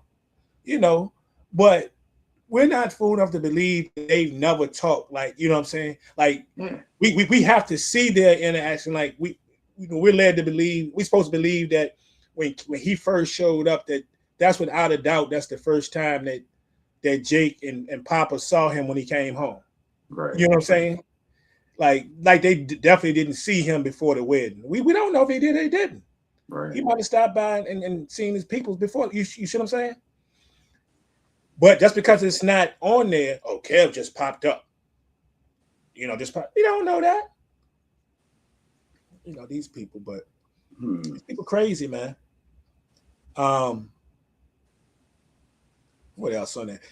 I tell you this. Now you can look. We brothers, man. You can. We got it all on the line. We family here. Did you get emotional at any point during this finale? Anything kind of pull your heartstrings a little bit? Nah, it didn't feel like that to me. Uh, nah, it didn't feel like it didn't. I mean, I don't like the character arc for some people. Yeah. I did not want Bakari to die. I didn't want him to get killed. I'm glad, even with that hairpiece, whatever was That going joke on was crazy. there. I don't know what that was, but uh, But it he was symbolizes there. change, though, man. I appreciated him being there. Being there till the end, and he was with his sister and his girl, and no, no, So no. I was not a fan, and even just this last season, I was not a fan of how Keisha, out of all this time frame, I don't think she was like a selfish character throughout any of this, like since the beginning. But at the end, she's selfish in a way that's crazy because she's like the father of my son, which she's being selfish for her son, but she's ignoring the fact of what that person had been doing for the years, and you took away the father of my child's, my child's father, and that's messed up. well, Ignoring how you going the man killed a man and then got with his girl. He killed a man and yeah. then got with the man's girl. And you talking about you killed my child's father. What? That is crazy. That part was ridiculous to me. I give her a pass, and I'm gonna tell you why. And I know a lot of people have things to say about it. You're not the only person. I'm gonna give her a pass. If one, because of she acted that way, but to our surprise, she let uh shoot, I'm drawing now. You drawing, I'm drawing a blank. Tip Tiff ended up not only at the wedding, still in the wedding. in the wedding. Yeah, that was wild. All right, not only at the wedding, but in the wedding, right? And then, even more so, Tiff was holding the broom with Donnell on the other side when they jumped the broom together. Mm-hmm. So to me, that kind of symbolizes a bit of forgiveness and growth. Because we got to understand about her character, man. Who went through more in this series than her? True. Without being blamed for it, like they didn't create their own issues. Mentally, I think about her headspace, man. Like not only being kidnapped and then of course assaulted, and then she ends up being pregnant because of the result of that. But we go even deeper before then. Remember the day her and Kev didn't have their daddy no more. Mm-hmm. They didn't have a dad, you know what I'm saying? And she was rocking with the coach. Yeah, like she been through a lot. Like, and if you really want to remember, just those when they would go back and show those, which I thought they were brilliantly placed, by the way, those flashbacks were brilliantly this season, especially the last couple of episodes, and especially this last one, were brilliantly placed. Whether it was Emmett remembering, whoever was remembering her, she went through a lot. So when I look at Keisha and I look at the situation you speak of, which I do get, yeah, I think about mentally what it is for her, right? That struggle through her pretty much her entire life, from when we say up until this point, there's probably some things going on in her head, man. Mm-hmm. Yeah, It's somebody who's been through a lot. I don't disagree with that. Yeah, and she is the one that's going to have to explain whatever story they decide to tell, the kid how the father died. Like, I mean, what happened to her father? Mm-hmm. I'm pretty sure they're not telling them. They're not telling the truth, but Just so like Tiff gonna have to tell her child the same thing. yeah, And if she decides to bring, oh, by the way, the think guy that's what killed him. think about The it. guy Yeah, that killed him used to hold you. He used to rock you. Yeah, yeah, yeah. yeah.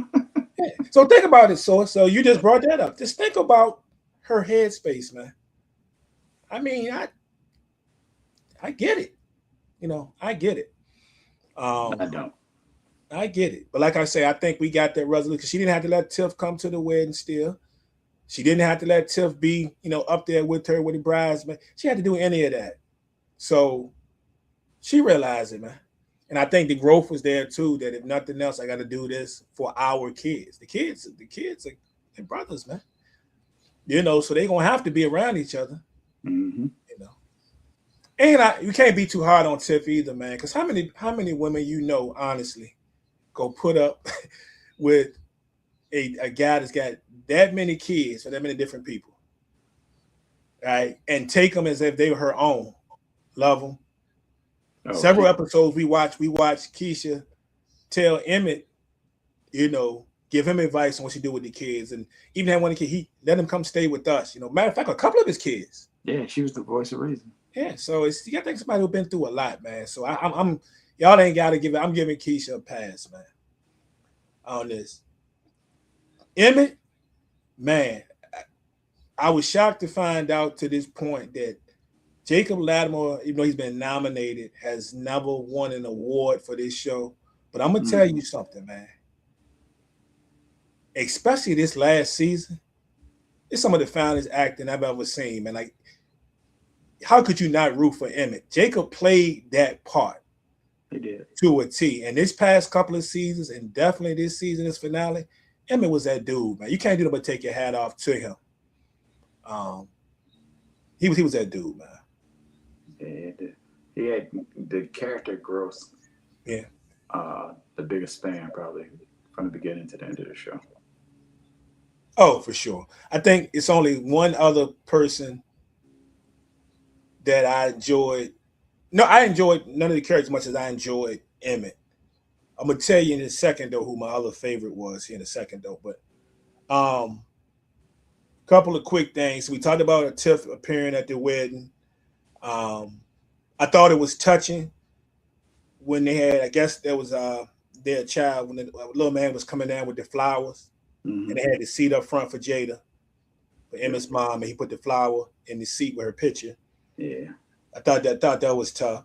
Um, the only time I think I did kind of get almost choked up was the scene with Emmett and his son when he got in the hold of the ring.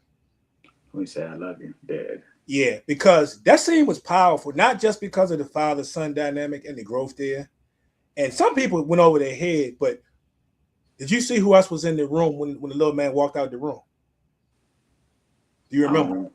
I don't remember. It's easy to miss. So they have their interaction. Tell him I love Oh, you. his dad. His dad. Boom, down there, sitting right there, and the look he gives Emmett. And you think about when we first saw Donnell, right? Yep. And Donnell out here, you know, all the kids out here doing this thing, whatever, jumping woman to woman, and his growth, him and Emmett coming close together, and then having that particular scene, and just imagine what's going through his head, seeing Emmett be a father. I Mm-hmm. thought that was dope, man. Just that look on Donnell. That's why I was about to tell you, he's probably turned into my second favorite character on this because Donnell's growth was crazy in this joint, in their relationship. So he probably the only beef I would have, I wish they would have waited till this would have been funny, but they went did a couple of episodes too soon. They should have waited till this episode to have him come back with the earpiece. They should have saved the Earpiece get on earpiece my nerves, yo. to the last episode, dog. Man, I hate that earpiece. I hate that earpiece, bro. I hate people walking around the store with a big earpiece on it. Oh, that joint drive me crazy. and they want to have a whole conversation out loud, walking around the store. I'm like, bro, if y'all don't go back in the car somewhere, that don't drive me crazy. Yeah. I think after him, I gotta give love to Jason Weaver, man. I think that's what I thought you were gonna say, actually. Yeah, I gotta give major love to Jason Weaver, man, especially how his story ended out, man, and Donnell them giving him the house, and which that was powerful in itself, because you think about not only his Donnell's growth, Shad's growth on that, but you think about the fact that he gave him the house when Emmett and them Emmett went to Shad about having the wedding there. Excuse me, having the wedding there, right? Donnell has to go back to that house then, for sure. True. Yeah. So when we're talking about the moving on part, this is the end. This is the end. We're moving on. We learn to get past things, doing the right thing. Think about the fact that he had to go back to that house for a period of time, other than helping them build it and put it together. But there was a wedding taking place in that house. And especially after Emmett told him that about the dream he had about his mom, and that, you know what I'm saying? Yeah. So it's deep, man. So there's a lot of stuff that's deep in this whole ending, man. Agreed. Very, very good. Can't knock the shy. Appreciate the 8 seasons. It's been around for a minute, man, and I've been rocking since the beginning. So salute to them. Yeah. People tripping because Dre was there. I'm like, why wouldn't? I don't think it's that big a deal. To me, it's not that big a deal that Dre was there, because if you remember, you go back through the seasons, the kids actually end up liking Dre because she was kind of a voice of reason. She took their side in a lot of stuff when moms was railing on it. You know what I'm saying? Like when she was, hold on, let's think about this. When you said Dre, I immediately went to Pastor Dre Dre from Ghosts. I thought that's who you were talking about. Oh yeah. Nah, I'm talking about the former. I don't know. I guess we'd be the stepmom, whatever. So yeah, it's cool. I think it was cool that she was there. She meant a lot to them. Definitely. Musically, the Stevie Wonder joint was right on point. One of Nicole's favorite songs. As soon as they came and said, "Oh, my favorite song," I said, "Yeah, I know." Then of course it's gonna get A+ for me, because during the one of the dance scenes, my favorite Luther joint played. "The House Is Not a Home." That's my joint. That's my favorite Luther song. So thought that was dope. And then other than that, dog, we just get down to how everybody ended up. Papa say he was sober again. He's gonna be sober. He wasn't going on. He got away from everything. And I think him and Kenya, I like Kenya for him. Yeah, no doubt. Because when I was looking at him, and I won't trying to be funny, but it was funny. I could see Papa getting back into the church. Looking at a young Kenya, she looked like somebody that would be a church white. Like, you know what I'm saying? Yeah. I mean, I can see them together years from now in the church together. I can see them together. Jake gonna beat Jake. I'm happy for Jake. Jake look like he ain't out in them streets no more. He doing his promotion, him and the girl. Whether him and the girl make it, I don't know, but he trying to make the step with them moving in together. And he was honest with her. I ain't gonna be perfect, but let me see. Whole Trig and Jake thing. That was Trig and Reg. I'm sorry, when they would see him at the jail. Yeah. And they was reading Bakari. Did you see when he was reading Bakari's book when he was by himself? Thought that was tough. And then you had the scene we talked about Kev and them earlier. Kev, Jake, and Papa watching the young kids dance. Yep, sitting there. So people are speculating whether or not it's going to be a spinoff. I don't have to have a spinoff. I don't think that definitely is going to happen. Now, me saying this, Lena announced something a year from now. And there's things that she could play out, whether it's the kids, whether it's the newer cast that's only been around for the last couple of seasons, when you were talking about Pastor Dre and, their little group that seem to be together. I mean, I don't need that, but you just never know. Yeah, if it was a spinoff, it would be the kids. Yeah, it It would would be be the the kids. kid. I don't think it's necessary either. I don't think it's necessary. But yeah. No, I don't think it's necessary. Jason Weaver, I love the fact with him on the grill out there with the old girl's son. Yeah. Teaching them a little something. Yeah. The Bakari scene, we mentioned Bakari, we knew that was probably coming. We have been following all the throwbacks to the movies, and we talked about, of course, my favorite one, of course, was throwback when they did the Do the Right Thing joint. But we saw this probably coming for the Menace to Society joint. Um, but he didn't. He didn't pass away, so that was cool how they played that. Lene, I guess he's going to Spelman. They're expecting a child. Good to see little sisters with him. Mm-hmm. One thing I thought about though, because they went to the ATL, and Well, we saw big Emmett got big sis, big yeah, sis. big sis. We saw Emmett open up those three restaurants he'd been talking about, right? Yep. Where he went to Houston, Atlanta, and Vegas. Yeah. You think Bakari got a job at one of them joints? At the Atlanta joint? I don't think he needed. I think he's an author now. Well, I see the book was bumping, but you just never he had to make a, you know. Nah, he the same way 50 got shot and record deal Everybody went would have got a crazy. book. That's his record deal is the book, and he got shot and the book went crazy. That's what it is, man. That's what it is. And of course, we end with the kids on the bikes at the end going off. Love how they ended the bad boy. So I'll just say this, man. I think that's probably, for my taste, one of the most well done finales that I've ever seen. I think was a lot of genius behind it. I feel like there's a lot of things, man, that if you go back and watch it a second and third time, you're gonna definitely catch that you didn't catch the first time, Right. or realize, or you dive deeper, as I have in a lot of these instances, about the meaning of some of these scenes, like the bigger meaning. There's more to it. Like I mentioned, Darnell having to go back to the house for a wedding, you know, and he said, talked about that, and the Emmett scene and some other things. So, but shout out to Lena and the Shy, man. Indeed. Salute.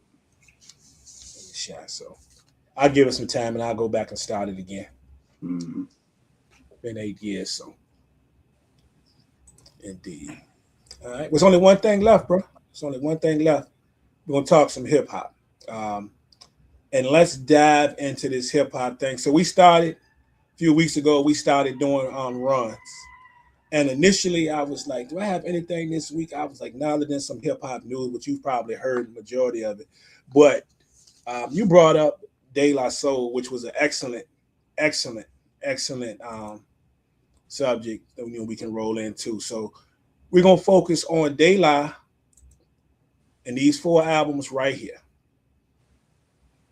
They span from 89 to 96. Yeah.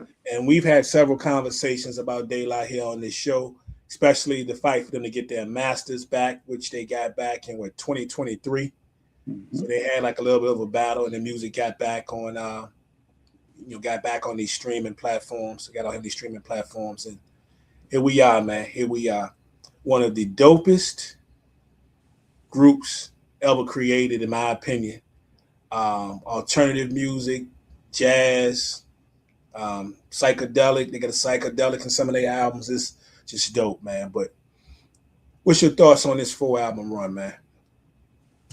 This is a great 4 album run. All of these are argued as classics, um, which is crazy because it's their first 4 albums and it's by a group. So it's not many groups you can say 4 straight albums off rip were are argued as classics. Although we can say this, I don't say the same for Gangstar.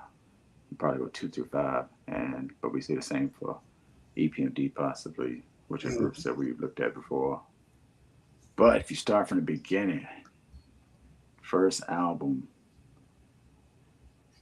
3 Feet High and Rising, numerous singles. I mean, we got into the psychedelic thing, the Daisy Age, and all that. Even though they said they weren't hippies at all, but it just happened to go that route with the approach.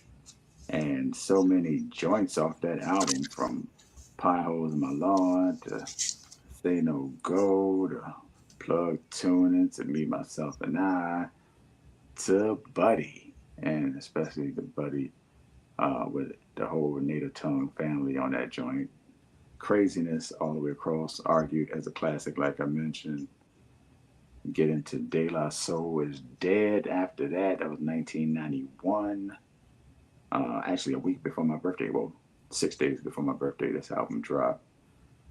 And it's heat, and it's levels to this thing, from the beginning of the album with the oodles of O's to peas porridge to roller skating jam named Saturday to biddies in the BK Lounge, the Pass the Plugs, the Ring Ring Ring. Crazy, crazy, crazy joints. That so that album, De La Soul is Dead.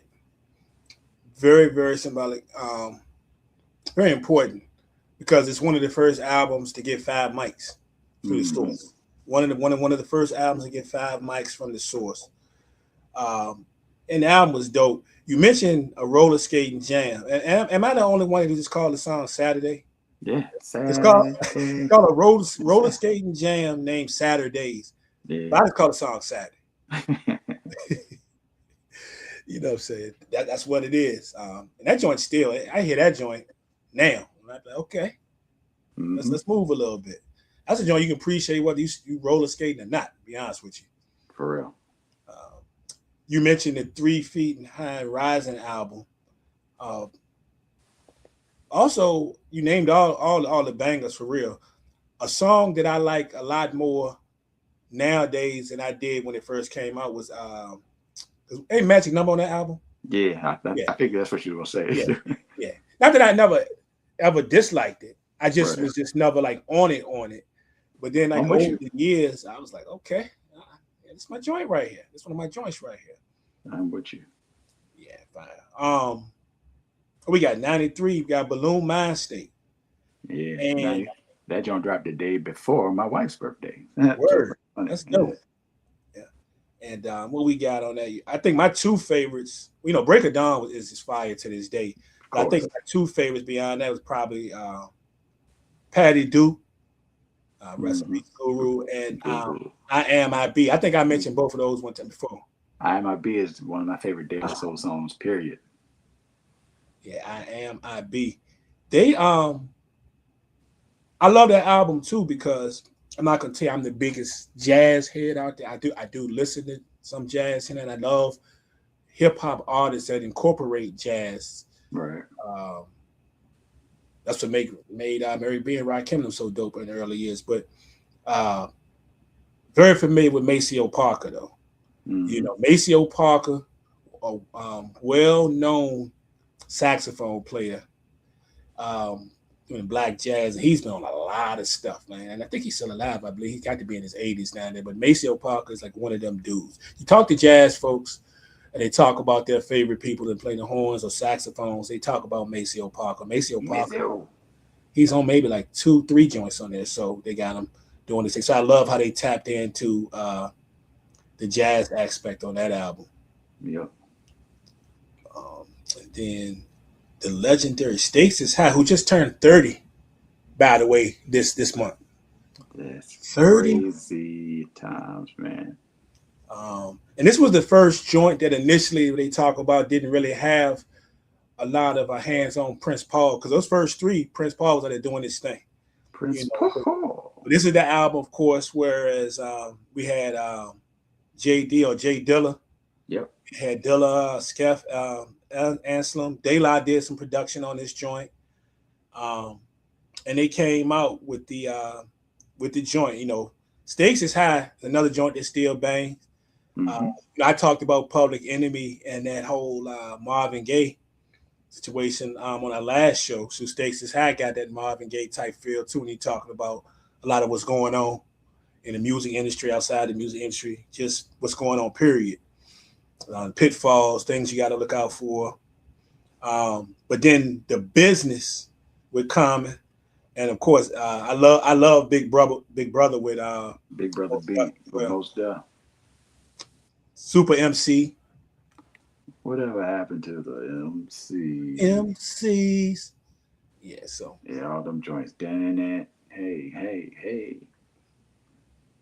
yeah, they came with it, man. They gave us, a lot of the same production, some different production. They came with a lot of different feels on each album. They add a little something to what they were already doing.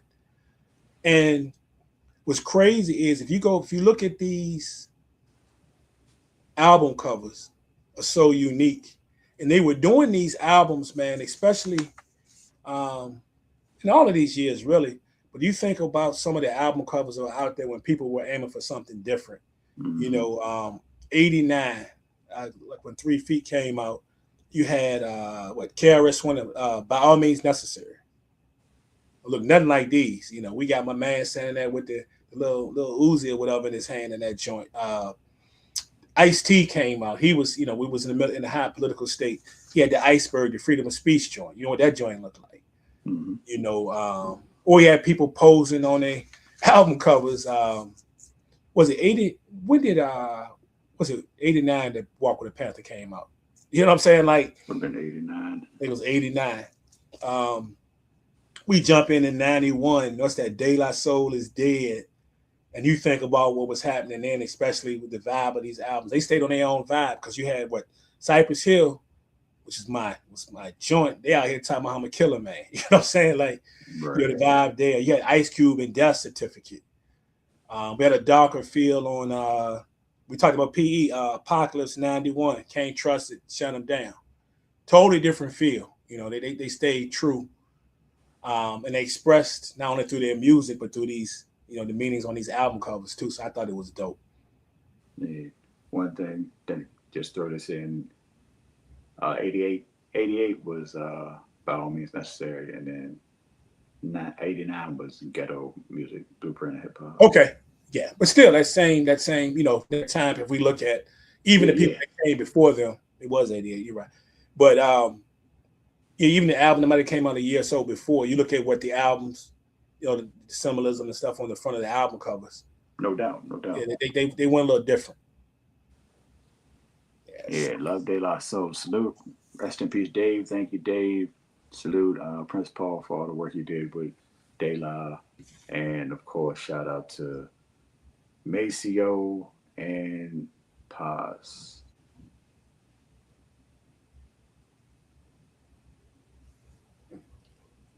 You you put your list together yet? You got this on a on a playlist. I don't. I did a So the other day, there was a post about De La Soul. Oh, shout out to Infamous Amadeus. He was at the De La Soul and Pete Rock show recently, and he was talking to Paz, and he asked him, "What group would De La Soul go against in a versus?" And Paz act like he really had to think about that. He was like, "Oh, I don't know," you know. And then Amadeus ended up asking a bunch of different people. I'm like, there can be different answers, but there's one answer. There's one answer. There's a couple of could be's, and then there's a bunch of yeah, I think that would work. But there's one actual answer. The answer is a Tribe Called Quest. That's it. Tribe De La. So the other day I did a Tribe De La, back and forth joint. I've done a bootleg versus with Tribe and De La before, but I just played joints back and forth with Tribe and De La on Thursday evening, and the fire from those two groups is it's amazing music Agree. Um, yeah, it's one of the dopest playlists you can make is listen to Daylight. Just put that, put your favorite joints on there and just hit shuffle. hmm So dope.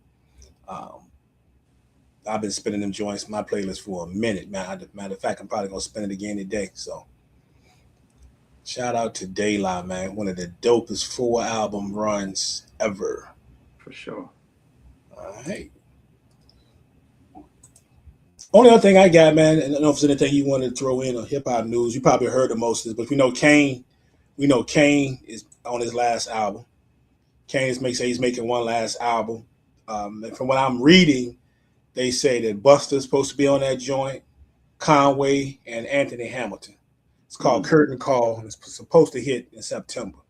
Okay, let's go, Kane. Respect. Yeah. So, also want to give a shout out, man. Today, 38 years ago today. Do you know what album was released? 38 years ago would be 88. Yeah.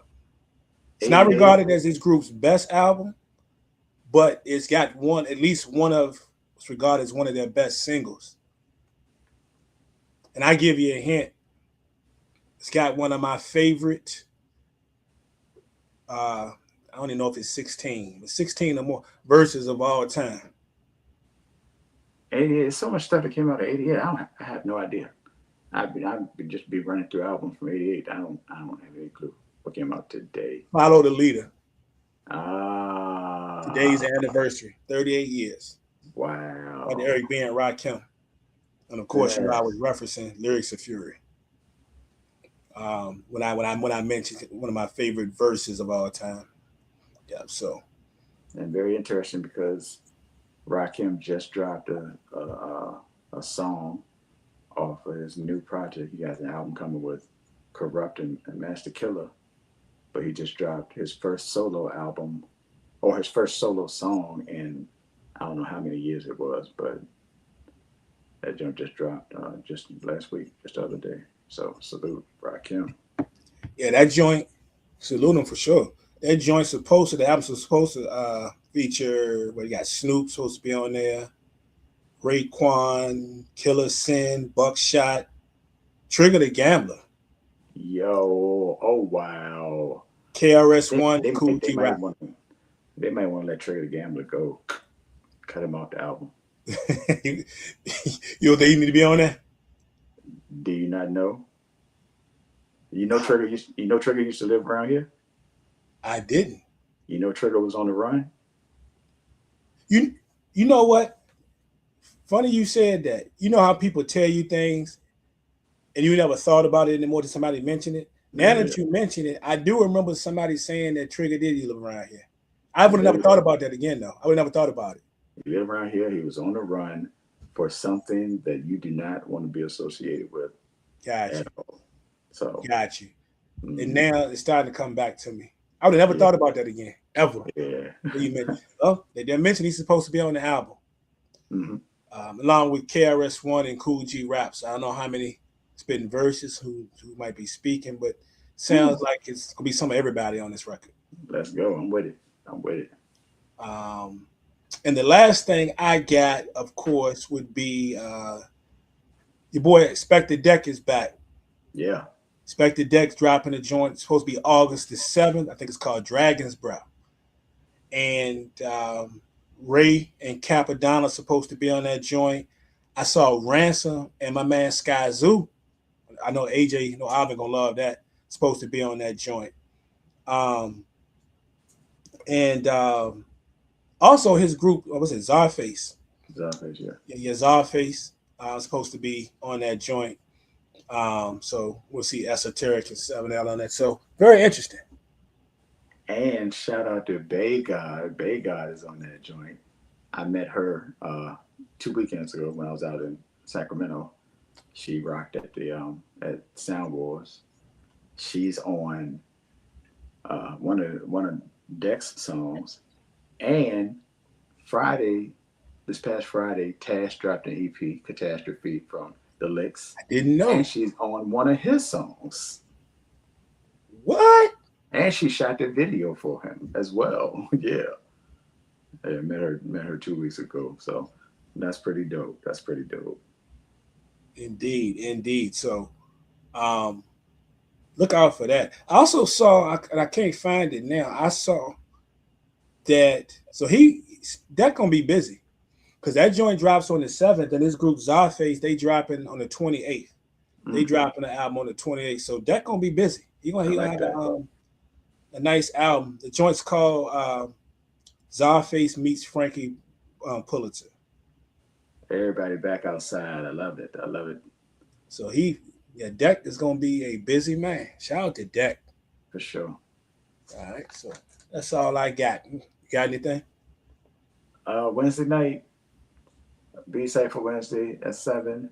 At 9 p.m., we got Sessions with Source featuring uh, a guy who just dropped an EP also on this past Friday. His EP is produced by Apathy. Shout out to App. It's MC Search. Yeah, MC Okay. Search pulling up on Wednesday night, 9 p.m. for Sessions with Source. So check it out if you can. Nice. That's nice, man. Y'all make sure y'all check it out, man. And we're gonna be back here soon doing what we do. Mentioned earlier, football season coming up, so it's just creeping up on us. So we're trying to soak in all of this WNBA because we can. Because before you know it, it's gonna be kickoff time. So That's right. people in the group, I've already reactivated the Godfather League, so I heard from a lot of our group members already. Mm. So we'll be drafted sometime next month. And of course, I heard from my in-person draft too. We're still trying to find a date for that. So, but that's gonna be up on us. So I'm not rushing it. I'm not rushing it, but it's football season almost here. Yes, indeed. Indeed. So, all right. But we appreciate y'all rocking with us. WNBA. We talked about the Shy. We talked about some hip hop, especially De La Soul and that 4-album run, which we mentioned is so dope, so dope. Get some De La Soul in your life, back in your life, or something. Trust me, you'll thank me later. Yeah. That so you need that. We are the SBP. We are here most Sundays, somewhere around 11 o'clock, 11:15, somewhere. Just join the YouTube, and we'll let you know what's up there. Also, there's a group on Facebook is the SBP, that stands for the Sports Bar Podcast, and the page is the SBP TV, which is up almost 1,800 new followers. Crazy. Over less than 3 weeks. So y'all just keep Crazy. coming on that. We appreciate that. All right. Crazy. But as always, I'm your boy Prime. That's my partner Source. And we up out of here, y'all. Peace. Chill.